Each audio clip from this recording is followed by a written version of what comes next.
of our Run Try Bike Fireside Chat, which will soon fall under the umbrella of the Everyday Athlete Podcast Network that we are launching here in May. Our first podcast under that umbrella after the Fireside Chat is going to be hosted by Joe Harden with the Beyond the Finish Line with Joe Harden podcast. He will have two shows every month for you, and you'll be able to watch them here on Instagram, Facebook, Twitter, YouTube, and LinkedIn. And then you'll be able to hear them over on Apple and Spotify when they go live there. Today's guest is Morgan Filler of See Her Swim.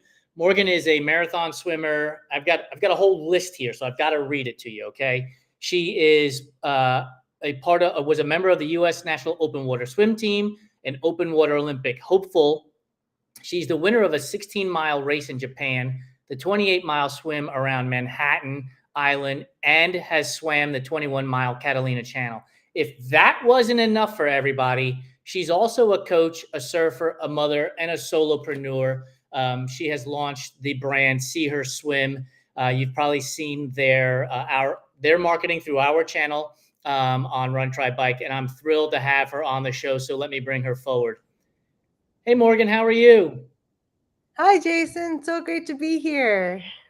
So glad to have you join me. It's November, right? Was when we met at TRE in Austin, Texas.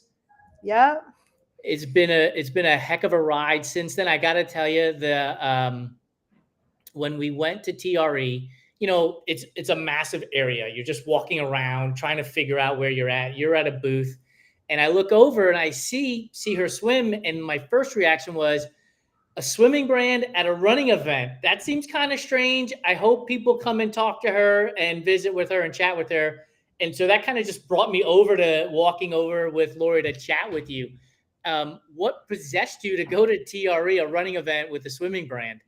Yeah, well, I am exploring all these different trade shows out there. And what I really liked about TRE is that it had like the outside component where there's like the whole outdoors industry, as well as catering to triathletes.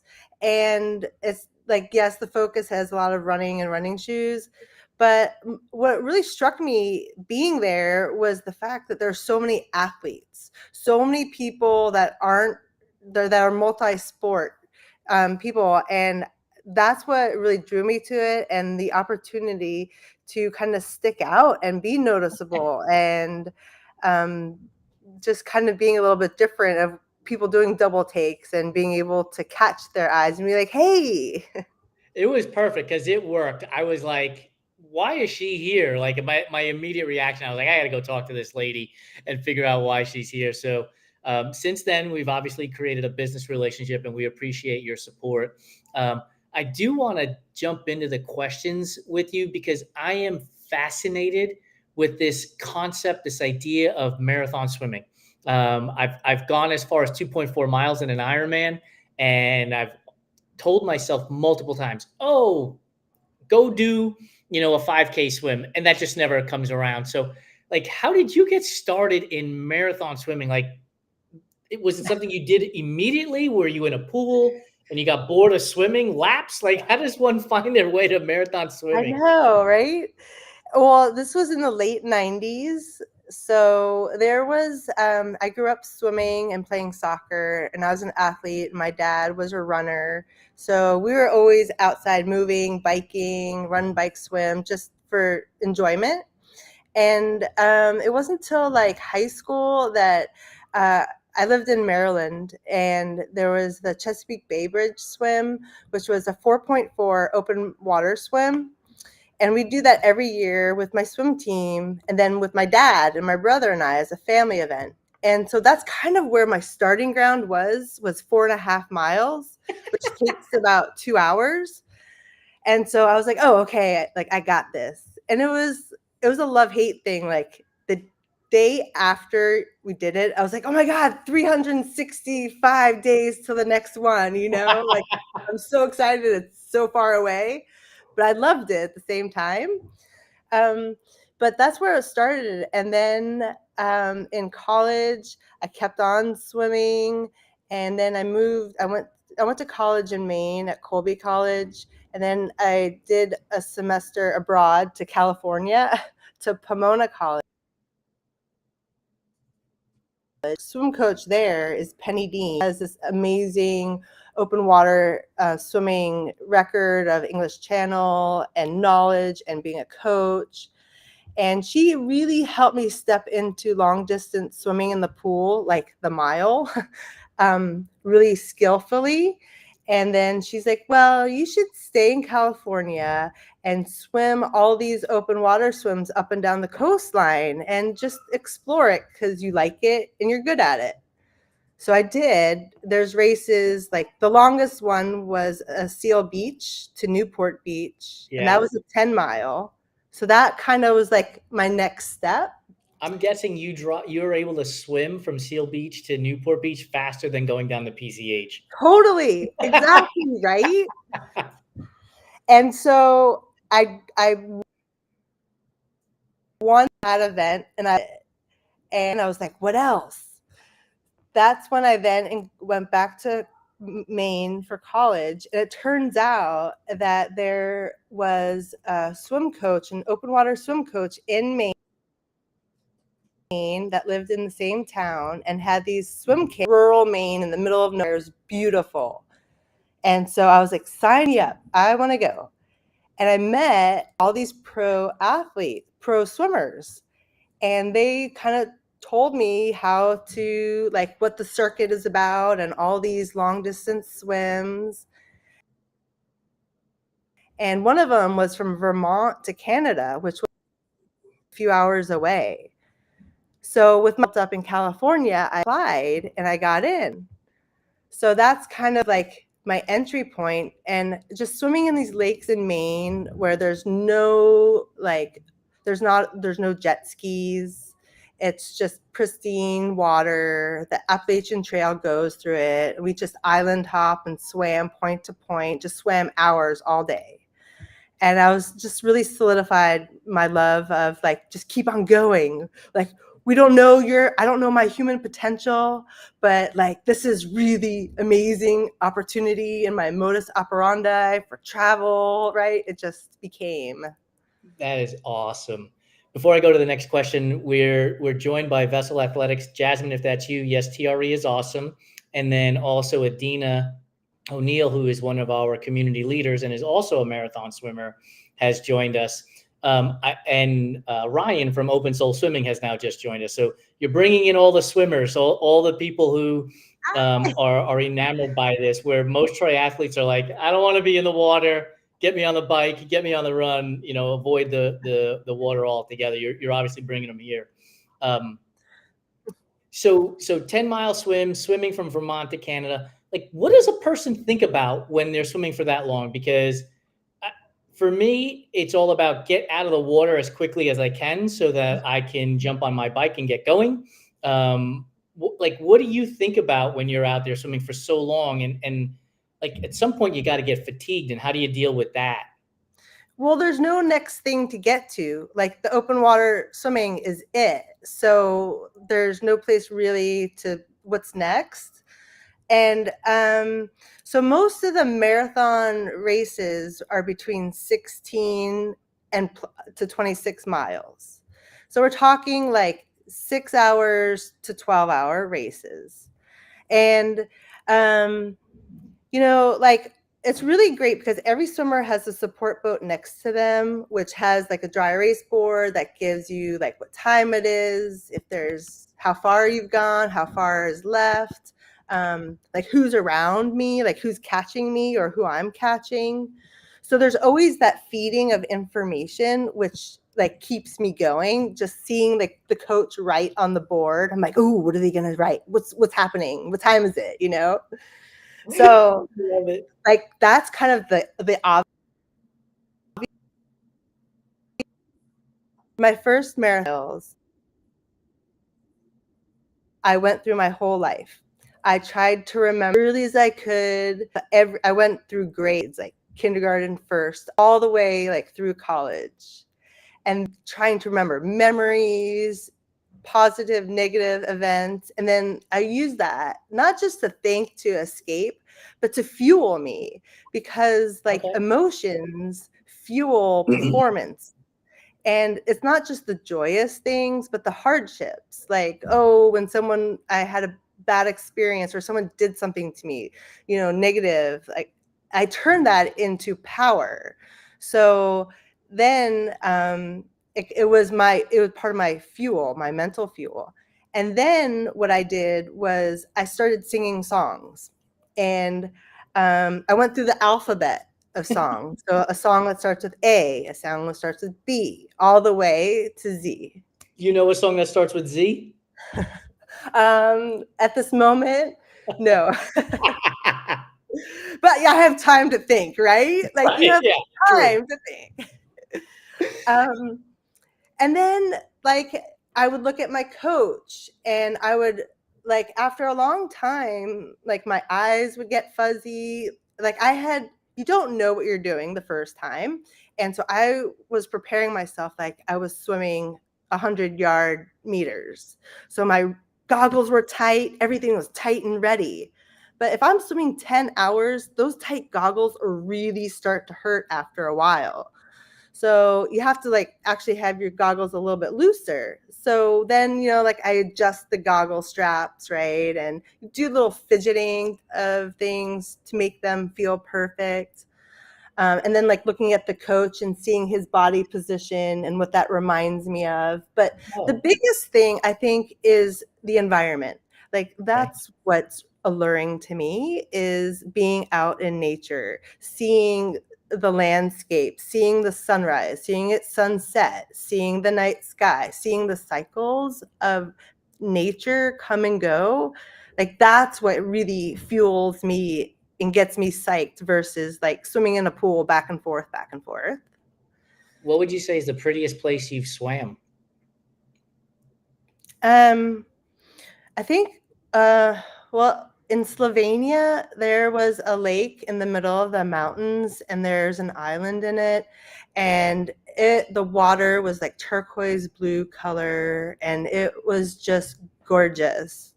Just kind of felt like you're in the middle, isolated somewhere far away.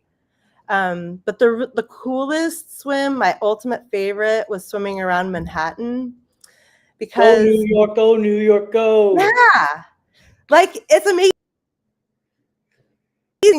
But then like it started and ended by the Twin Towers and by the Statue of Liberty. And then you go counterclockwise around the city, Okay. up the East Harlem River, and then down the Hudson. And just being so close to the island and seeing the Circle Line ferry and seeing like the tall ships and the scale, right? Like Yeah. millions of people live on this island. There's gigantic skyscrapers. There's the Circle Line ferry. I'm this little thing that doesn't really matter, and I'm able to like circumnavigate it. It was a race you did, right? How many participants are in the race? I think there's about 30, Okay. 15 men and 15 women is the usual. Yeah. So when you were at the northern tip of the island, you would have passed where I grew up in Inwood, as well as Riverdale, which would have been to the north in the Bronx, that you would have swam through as you came around that way.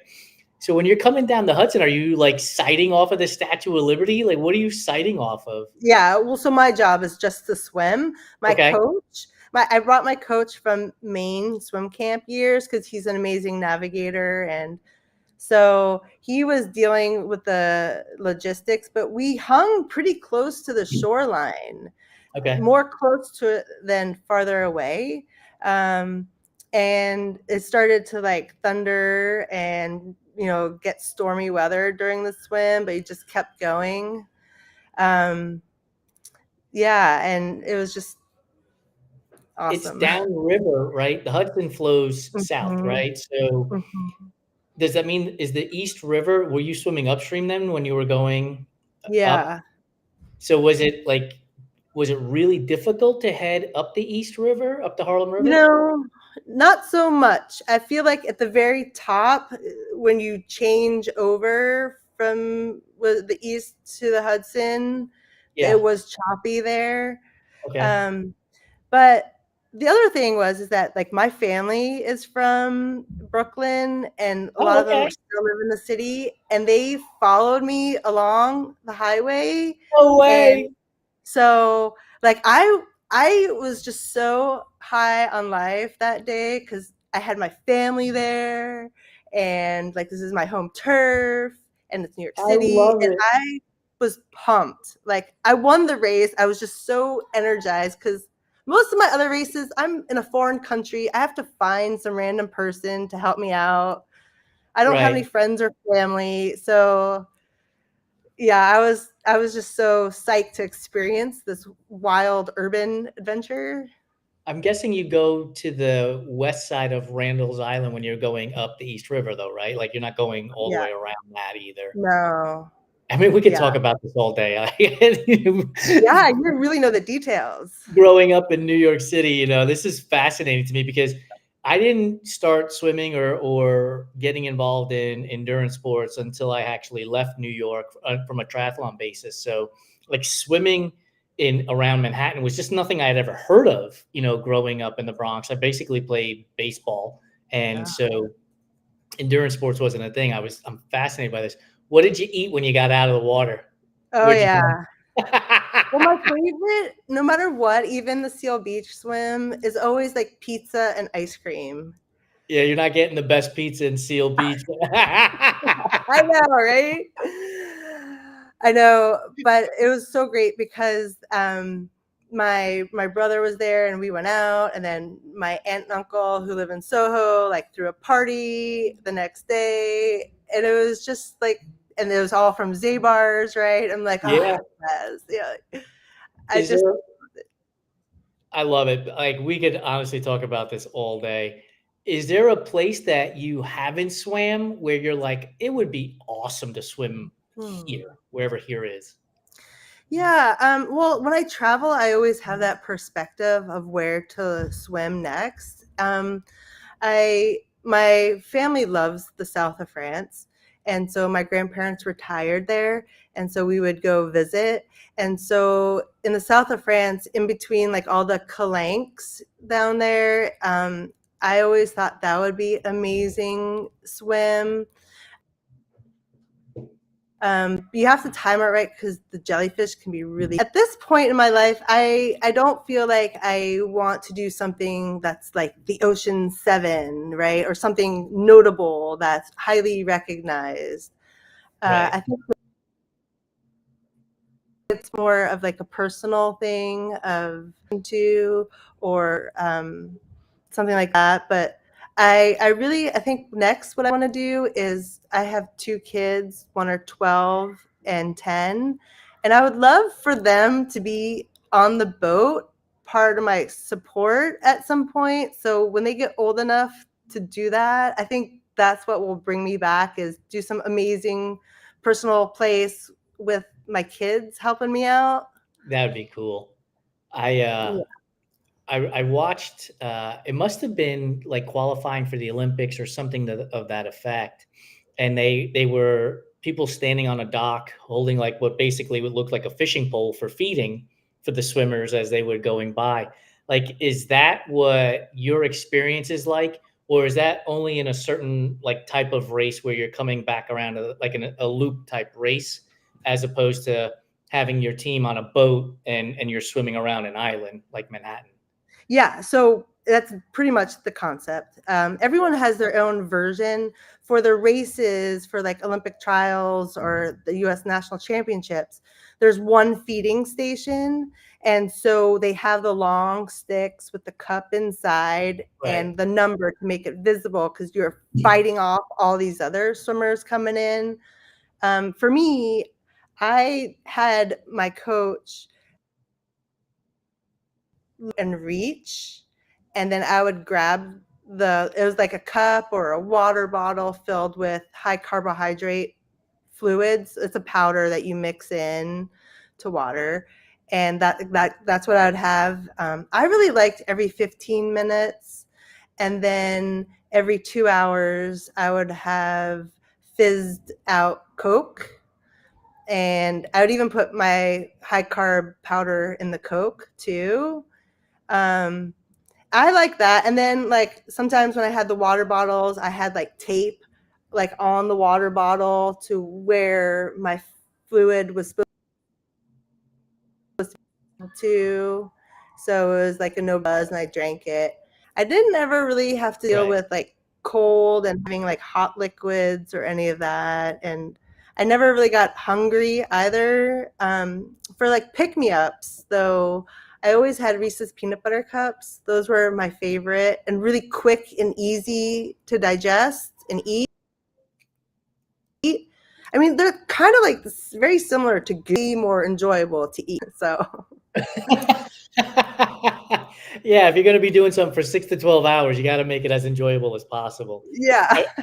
I realized when you said 6 to 12 hours, and my reaction to this idea of you swimming 28 miles or 21 miles around Catalina Island is the similar reaction that I get, and I'm sure Ohm gets too, for being 100-mile runners or 200, 250-mile runners, where people are like, holy crap, how do you do that? Like, how do you manage to go through all of that? Because my vision was 28 miles, not 6 to 12 hours. And when you Yeah. put it in that time frame reference, it clicked like, okay, like you're out there for a long time. You've got to eat. You've got to, when you're feeding, I'm taking an assumption that that's sort of a rest moment for you, where obviously you're not moving your arms and kicking your legs. So it's an opportunity to kind of recover before you get going again. Not really, because Oh, it's a okay. race. And channel like that, you just pay to do it. You set your date and you go. Sure, you can go for a record if you want, or English channel. But like the ones that I was in a race, no, like everything had to be precisely identified because it had to be quick. So like my coach would raise the water bottle up so I knew it was time to feed. I would swim over to the boat. I would turn over on my back, grab the bottle, chug it, and then go. And Really? I guess the one point is the rest would be, it would be nice to be on my back from being on my stomach for so long, to kind of stretch out my back in the opposite position was really Right. nice. But no, it wasn't a moment to rest. It's not like going to an aid station at an ultra 100-mile run where you're there for 3 to 5 minutes, not moving essentially in a race. Because again, it's going to take you 24, 26, 32 hours. What's 3 to 5 minutes at that point? That's a good point. Well, and I could see then too is like you must be really good at those to totally relax everything. Like, are you able to? Yeah, I got advice before I did my first 100-miler, which was not to sit in the holy shit chairs. And I was like, what the hell's a holy shit chair? And the guy's name was Troy, and he said, well, in the midst of this 100-miler, let's say you're at mile 60, if you sit down for more than 5 minutes, when you go to get back up, your first words are going to be holy shit. So don't sit in the holy shit chairs. Like, just try to stay on your feet, and relax a little bit. And I would say at this point now, I've run enough 100-milers where I can sit for a couple 3 minutes and kind of, like, to your point, relax a little bit, make sure I have everything I need, because the next aid station, let's say it's 7 miles away, it might take me 5 hours because you're climbing up the side of a mountain. So you want to make sure you have everything you need before you get going in that scenario. So you do have a chance to relax, which is why I envisioned you doing that in the midst of a swim, like being able to lay on your back for a couple 3 minutes while feeding before getting started again. Yeah, and it kind of, this concept kind of reminds me in training, like when you it's really hard to go swim or run like really easy and then go really fast. So like a lot of my easy swim during speed play isn't super easy. It's like easier, but so that way it's a lot easier to be resilient to bounce back to going full speed. Yeah, for ultra runners too, like they should really practice walking for 3, 4, 5 minutes, maybe even a full mile, and then running again, because that's going to happen a lot in the midst of an ultra trail race where you're going to be doing that back and forth, that kind of thing. So, we've been talking for 25 minutes and we have yet to talk about your business, which is one of the things we want to make sure we talk about. So, See Her Swim is your company. You make swimsuits for women, but tell the audience sort of why you got into this space, because I'm sure there are many people who are thinking to themselves, there are so many swimsuits out there. Why do we need another swimsuit company? Exactly. Yeah, suits. I'm not doing this for a fashion suit thing. I'm doing this because I've spent my whole life in swimsuits. From being in high school where it was stylish to wear two swimsuits for drag, and they're ripped and you just wear it, and then you get to a race and you feel super fast wearing your racing suit. But so yeah, I've just seen the standard training suits all these years and got really bored of it. And it wasn't till I was living in Berkeley and I was teaching swim lessons and I was coaching and swimming, and it just kind of hit me like, gosh, I want something. There has to be something else.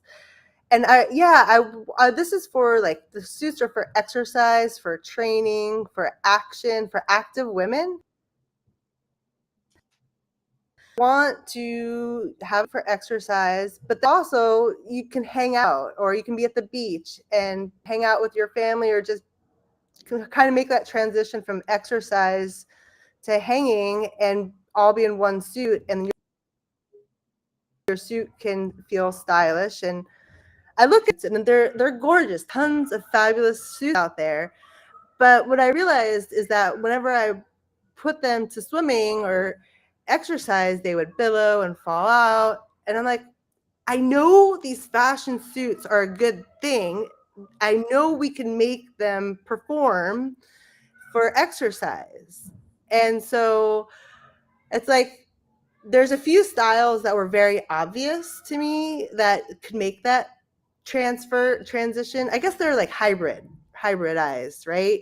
And so I took suit styles that with the construction of the elastic, mainly it's like the elastic, and making it a little bit more modest, for diving in, for flip turns, for like being pulled on, that you won't have any unwanted exposure. And suits with this concept, and they looked so handmade. But that was my first goal, is to make my own, and Right. they totally worked. I was like, yeah, like, just something that hasn't happened yet, right? I call them performance suits. It's a new category. Was it something that you wanted to do for yourself, or were you in the mindset of, I'm going to do this as a business from the get-go? Oh, that was all me. It was just for me. Because I was coaching and teaching them the lessons, and I wanted something fun, and I wanted something functional, and I wanted it to last. And I didn't have to, and I just was living in bathing suits all the time. And when you have to wear suits day in, day out, it's like, okay, like, you get to be a little bit more creative, of like, oh, I'm motivated by color. My emotions are driving my decision making of what suit to wear based upon color. Oh, okay. And I want different styles, because we don't always just want the standard suit. And so I'm like, those would work with me, and with various body types too. And so at this time too, like, cheeky suits were really starting to take off. And so I'm like, well, for teaching swim lessons, it's not always appropriate to show a lot of butt cheek. So let's have coverage. And it's kind of like jeans, like Banana Republic pants. Like, they're standard pants that are classic, and they fit a majority of people. So that's what I did with my leg line, with the hips, is just make it standard fit that fits most people, that's not going to rock the boat. And then let's have fun with the color blocking, and then the different styles. So, what was the catalyst to get it from "This is for me, Morgan" to "I'm going to launch this company called See Her Swim"? Hmm.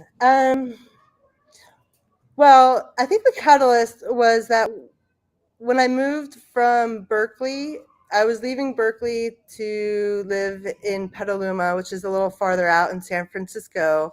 I was leaving my coaching and my swim lesson, and so part of the deal is like with my husband, it's like, well, you get to pursue making swimsuits, and I'm like, yeah, all right, okay, but I'm like, well, what about if I make this a career?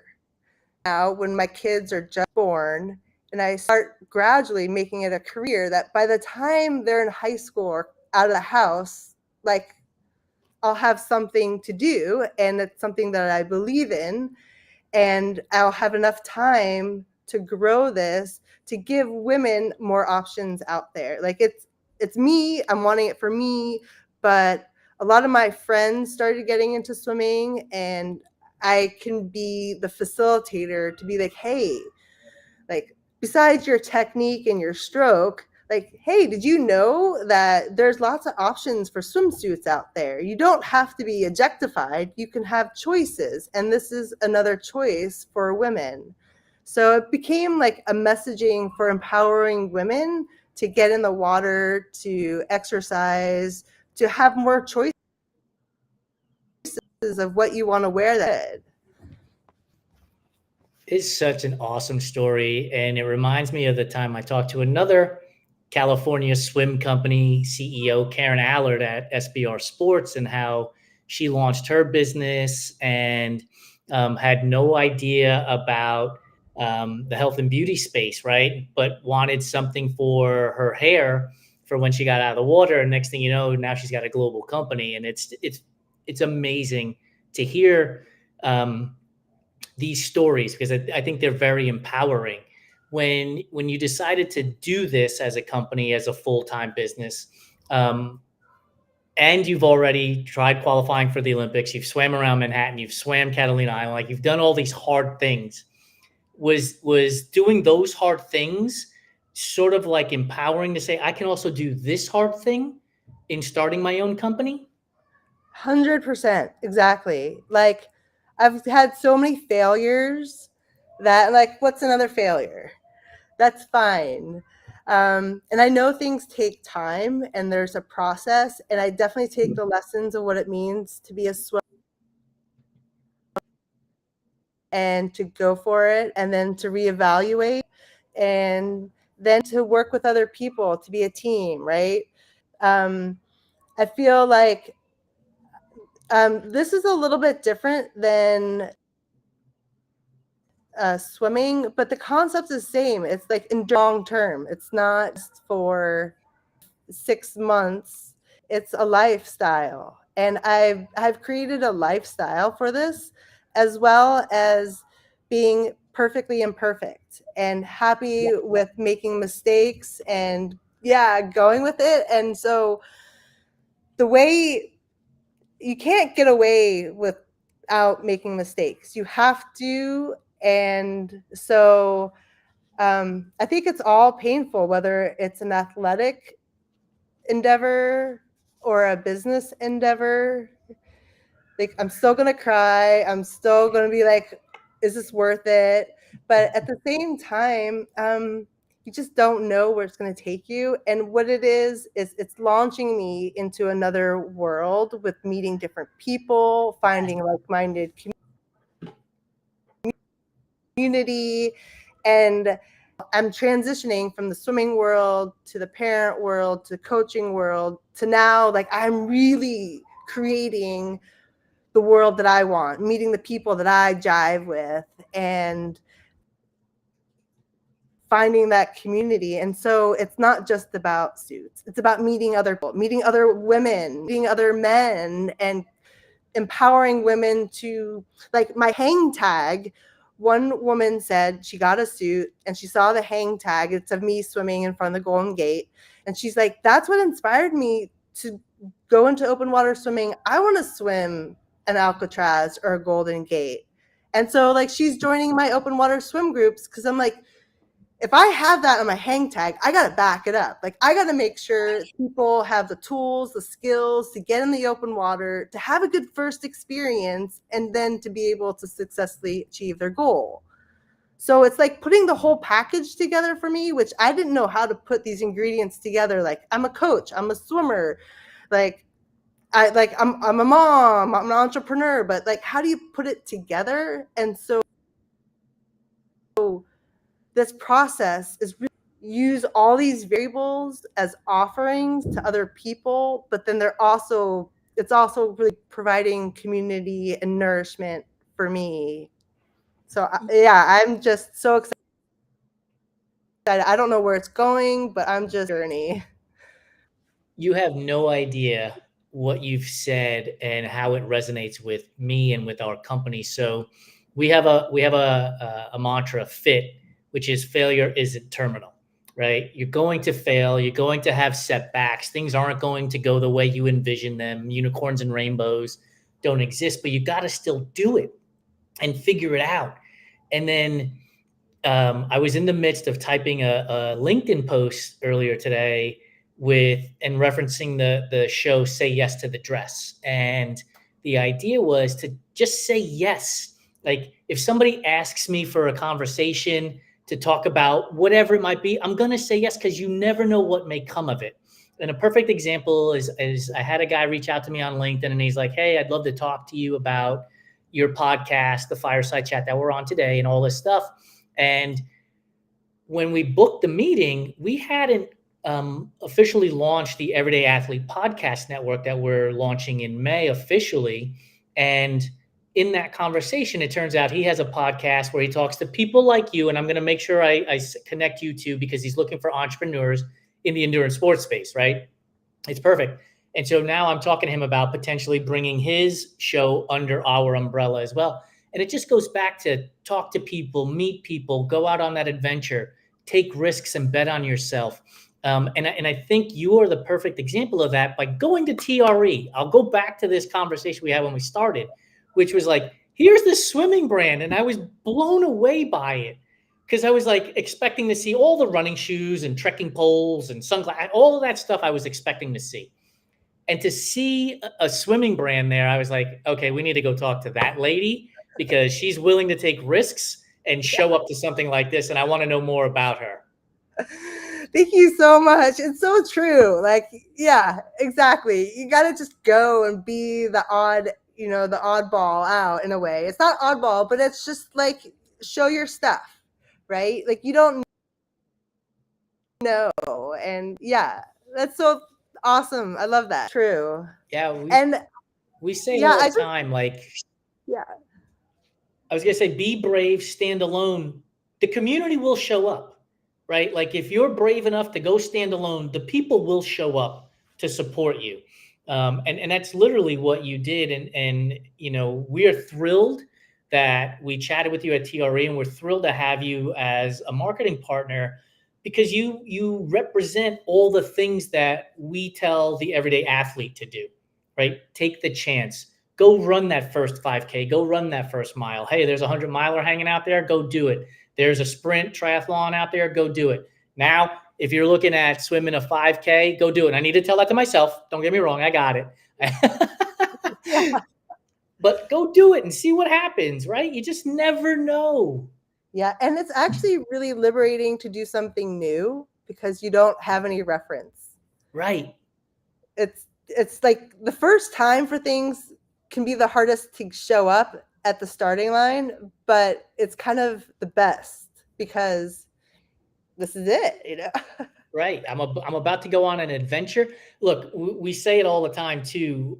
Live a good story, right? Like when I'm on my deathbed, I don't want to be like, yeah, I didn't take risks, and you know, I ate the same tuna sandwich every day for 50 years, and like to me, that's boring. I don't want to do that. I want to be like, yeah, I went and swam around Manhattan Island, and yeah, I ate, you know, escargot in France one day. Like I don't know what it is, but like I want to be able to tell stories and do it with people who are also experiencing life. Because look, we've been talking for 40 minutes. It feels like it's been 3. And it's Totally because agree. the conversations are fun. You're having fun in Yeah. life. Yeah. And, like the thing about like doing something new and different that you probably wouldn't do, like I love that because like I eventually ran like a couple marathons. And even though like that's not my forte, like there's so many transferable skills that take you through it so you can make it through most of it, and then it's like your own motivation, and the experience of it that can carry you through. But it's such a cool, like I'm very body focused, and so I love to do things that are physical, and so like what running does to you is totally different than what swimming feels like. Right. Each modality feels different and has a different positive effect on your body, and I just think it's so cool. Like, you can only get that weird walk after a marathon. Like you have to earn that, and like you don't get that in swimming. And so it's just so great to try and see what it feels like to Right. But experience. after running a marathon, I can open up a peanut butter jar. If after swimming 2.5 miles, I probably can, or 28 miles for that matter. Yeah, right. And then like different cravings, like how your body responds, and all of this for me is like getting to know myself better and becoming a better person and being introspective. Like it's not it, and so I just learn a lot about myself, literally or figuratively, psychologically, spiritually, all that. Like I just love going in and seeing where it takes me. Were you always that way, sort of like a tinkerer, an experimenter growing up as a kid? Or was that something that you developed, later in life? um I always wanted to experience things. I was definitely into experiences and trying them out. um I don't have the patience for tinkering. Um, but like I'd always say yes to most physical things, like dancing all night with my head in a speaker or skydiving, right? Like I just wanted to feel and see how my body responds and what my takeaway is. Have you skydived? Yeah, Or is it just like this amazing experience that's on my bucket list too? it was cool. I did it in New Hampshire. I did it tandem, Yeah. and so I wasn't totally free. But the hardest part was literally just jumping off the plane, getting out. It was so loud. It was so thrilling. It was so amazing. And then you pull the paracord, and then it's quiet, and it's so soothing. Yeah, like it was awesome. I would It, imagine swimming is kind of like that for you, right? At the gun, when everybody goes off, they're splashing and thrashing and it's loud. And yeah. then when you're able to get away from it a little bit, everything kind of calms down and now you're in your own element and the world sort of slows down around you. I know Michael Jordan used to describe playing basketball that when he was in the zone, like he didn't even hear, the 18 to 22,000 people around him screaming because he was there. I would imagine that sort of same feeling that you got from skydiving is what happens at a race for you too in the water. I never thought about that connection, but totally. Yes. Yeah, and then you can, check things out, and you have moments. Because Right. there's definitely parts in races where it's like so focused, like can't hear anything else. So yeah. So I think you would like it. I think you would definitely do it. I guess now it becomes like where? Like, do you Right. want like mountains or, It doesn't, honestly, I don't really care because from that angle, I've never seen it before. So what difference does it make if it's a mountain or a lake or the ocean at that point, right? I like yeah. it's all gonna, like to your point earlier, it's all gonna be brand new. It's a new experience. And so if it's a mountain the first time, maybe it's, over farmland the second time, and the third time it's, over water. Who knows? Yeah. Yeah. Are you an adrenaline person? Like, do you like that? Just to an extent, yeah. Like Lori, my girlfriend, laughs all the time because I'm like, "Oh, let's just go run in the woods," and she's like, "But what about bears and jaguars and cougars?" And I'm like, I have a whistle on my vest. And she's like, that's never going to do anything. If the bear eats you, I got to run around trying to find the bear who's whistling because he's got your vest in him too. So I don't, I don't know if it's an adrenaline junkie type thing in that sense, but it's like, pardon my French, fuck it. If I die out there, I die out there. I've done, let's go have fun kind of thing. Yeah, well, you're totally a risk taker. Yeah, Really. absolutely. Yeah. Like we talk about this often. I try to figure out what I could do to help a person who's risk averse to get into being less risk averse, right? Mhm. There are people who won't start businesses. There are people who won't run. There are people who won't do things because of risk Yeah. and the fear of failure. And it's like, look, if you're trying to do something that either will not bankrupt you completely and will not kill you, go for it. You're Yeah. going to learn a lesson from it. Yeah, I agree. And like, there's certain places that are like bring about different feelings, like rock climbing, getting edgy. Like, most people have a fear of that, and they're playing on the edge with that fear. And just like you're running in the woods, like you're running with the possibility that you might run into an animal. Right. And so, like, maybe one person would prefer the wall versus one person would prefer running, right? So defining your preference of risks might help that too. But Yeah. And I think what happens is when you take that risk and you realize that you didn't die, whether yeah, it was fully successful or not, you're like, okay, I could do something else. And then you take another step and then it's successful. And now you take a bigger step and you just keep building that momentum one on top of the other. And before you know it, you're swimming around Manhattan Island, you're running a 250-mile race, you're starting a business, you're doing all the things that you were scared of. But because you took that first step and you built that momentum around it and you realized and you ask yourself, what was I really afraid of? yeah, it's a lot of the unknown. And that's kind of like swimming in open water where you can't see the bottom. It's like your mind wanders. Yeah. I would not go to an aquarium for decades because I was like, I don't want to know what's in the water. I'd rather be naive to not knowing because of that. And, so much of this is like during my being scared and taking risks, I cried. Yeah. I definitely was like this and fearful and like, oh my God, what am I doing? Like, I definitely did not do it pretty, or courageous looking or like valiant, like I'm gonna conquer. No, like I quivered and I was, scared and cried. But hey, that's part of the process. Like, you got to And be you honest about it. and you learn, like Om and I talked about our very first fireside chat, and we went and looked at the video, and it's horrendous. Like it is horrendous. People talking over each other, like just so blatantly bad, right?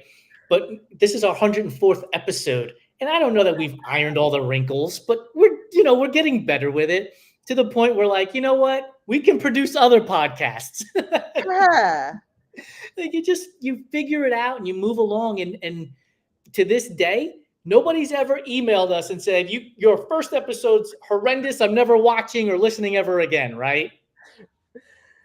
Yeah. Like, most people, yeah, it's, you see now, it's about now. Right. Yeah. And that's so great. And it's so helpful to have a buddy to do it with, right? Like, 100%. yeah. Like he was in the UK for the past week and I was in LA for the past week, and we're trying to run this company, and I'm stressed out, and he's not around to talk to and do the things that he normally does, so I'm picking up the slack for him. And there were moments last week I was like, can I do this? Like, Yeah. is this something that I'm good at? And look, we made it through the week. We didn't go bankrupt. We're still putting on shows. We're still putting out content. And, in a week from now, I will have forgotten about that week and we will have moved on because we take the learnings from it and continue to progress and get better and move forward.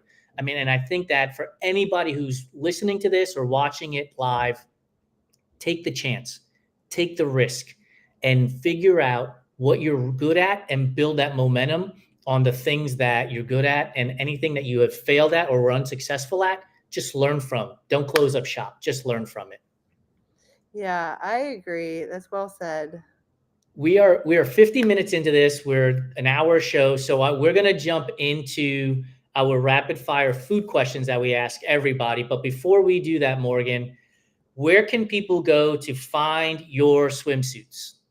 Yeah, so I have a website, seeherswim.com. And then also, we also sell at swimoutlet.com, another online retailer. So both places. And then if you're in California, I do a lot of pop-ups at open water and pool events this summer, all in the San Francisco Bay Area.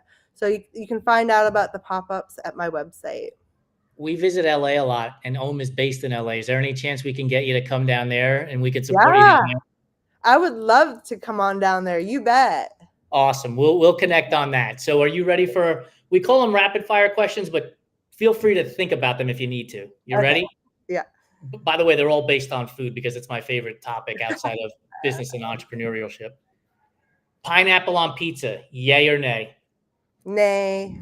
All right. Is that because your family's New York based, you think? Yeah. They're like the Hawaiian pizza. No. They come out to California and you're like, you want to go to CPK? They're like, no. Oh no, we make our own pizzas. Well, good And for that's you. That's even still better. not. Yeah, it's not on even on the kids' pizza. Sorry. Oreos.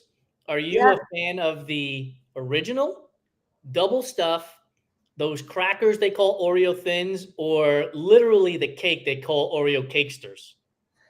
Well, and there's a third, and I found it in Europe, or Argentina actually, and I started seeing them in the States. It's like a standard Oreo cookie with melted chocolate around it. That's my favorite. That's the go-to for you? Yeah. Well, Awesome. it's a treat, but my go-to is double stuffs.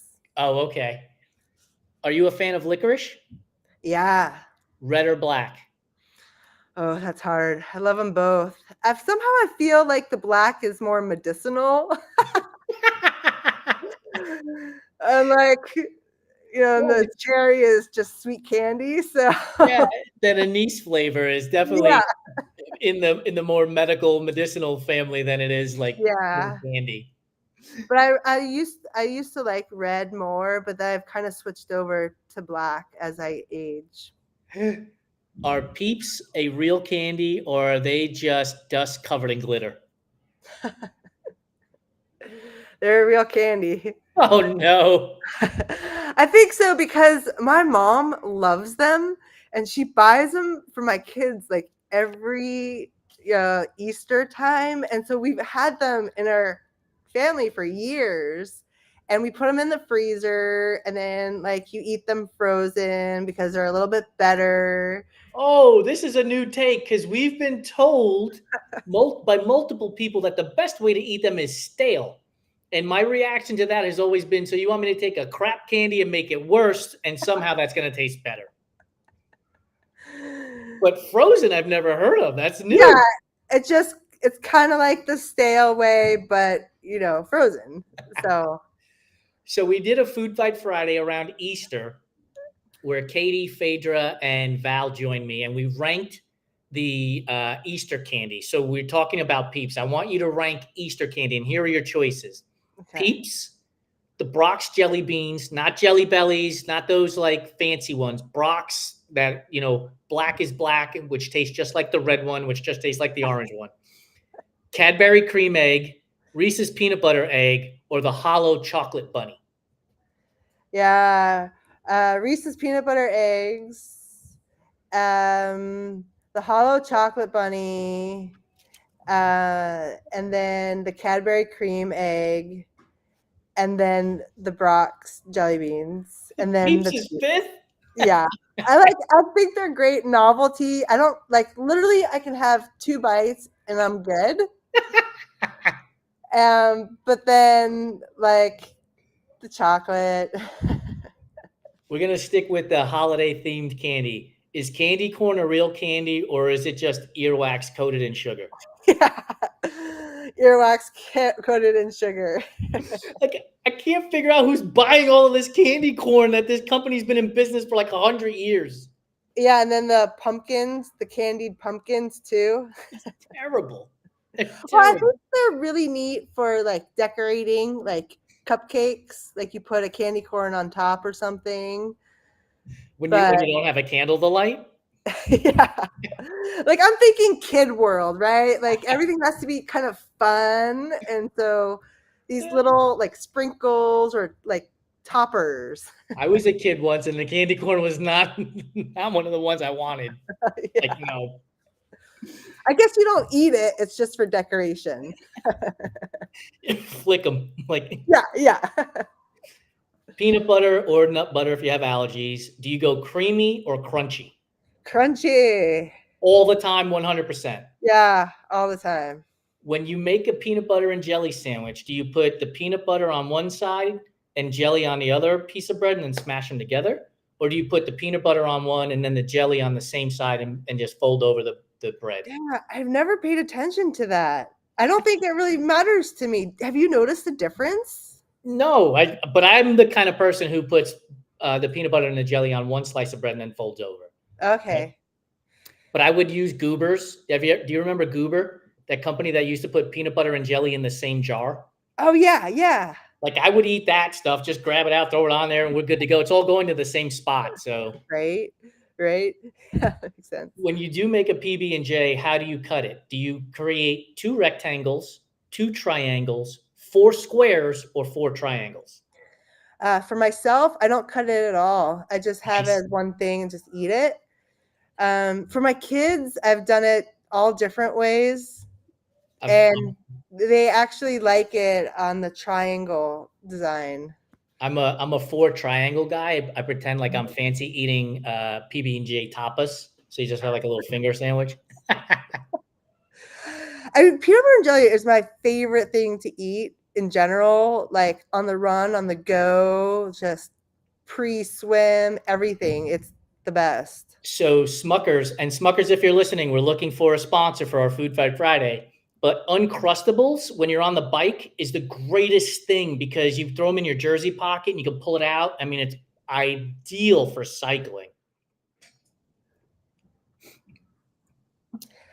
Ah, yeah. Is a hot dog a taco or a sandwich?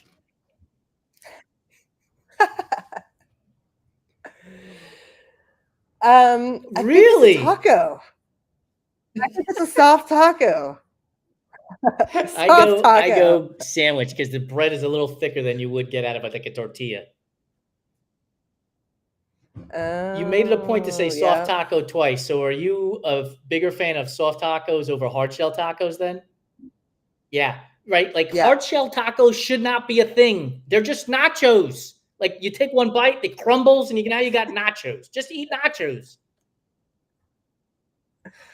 I know, and even the taco companies, the hard shells, they've created like a flat bottom, so supposedly it's easier. Because they knew that their product was wrong to begin with. That's why they had to fix it.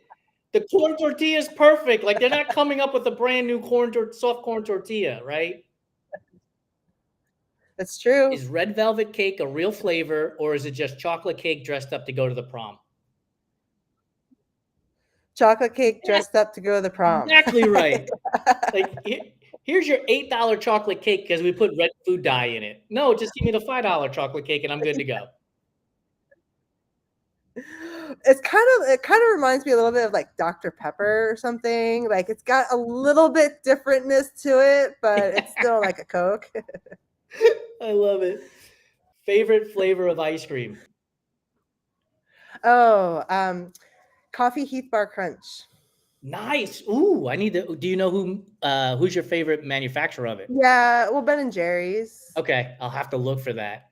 Yeah, it's so I love it. I've always loved it. I like coffee, ice cream in general, and me too. So, are you do you prefer ice cream over sorbet and gelato? Yeah. Well, I mean, gelato is pretty darn good. So that's a tough call, but I guess like with most gelatos, there's no like stuff inside. Right. So sometimes I really like the stuff. So Chocolate chip cookie or oatmeal raisin cookie? chocolate chip cookie. Yeah. Can you be like a Chips Ahoy, which is real crunchy, or do you need it to be kind of quasi fresh baked? Yeah, I like the soft baked. Do you eat Pop Tarts? Not so much, but I love them. Okay, so frosted or unfrosted? Frosted. Yeah. Who are the people eating the cardboard? Like, who are the people eating the unfrosted kind? I don't get it. I don't get it. It's so it's kind of like a necessity. I just Right. love that. Yep. Tuna salad, egg salad, or potato salad? Mm. Um, well, I just made egg salad from Easter, and so that I don't eat egg salad very much, but when I do, I really like it, and I definitely eat more tuna, but I don't make it into a salad. So I like tuna more, and then I'd say an egg salad. All right, last question. Brownies. Are you the kind of person who wants the edge that has a little bit of crisp to it, or the centerpiece, which is a little bit more gooey? Ooh, that's such a hard question. I'm here for the hard hitting questions, so I'm going to win a Yeah, right? award one day. Yeah. Can I say it depends on my mood? No, But you have to have an answer. okay, I'll say the gooey inside. What's the flavor of ice cream you're putting on top when you make it at home? Exactly. Coffee Heath Bar Crunch. Yeah, like coffee, yes. Most people say vanilla, but coffee for me is the way to go because you kind of get sort of like this mocha Yeah. latte when you put the coffee with the brownie. It's perfect. Yep. And that's kind of my favorite thing to have for my birthday too, is like homemade brownies, and my partner will make Coffee Heath Bar ice cream, and I'm like, I'm good. That's all I want. It's just so satisfying. I You love know? it. Morgan, thank you so much for joining me today. I had a blast chatting with you. For those of you that are watching at home, seeherswim.com, SEEHERSWIM.com. Check out her swimsuits. They are not just functional, they are also fashionable. Morgan, thank you very much for your time. We'll see you again. Thanks, Jason. It's been really fun. Thank Bye bye. you.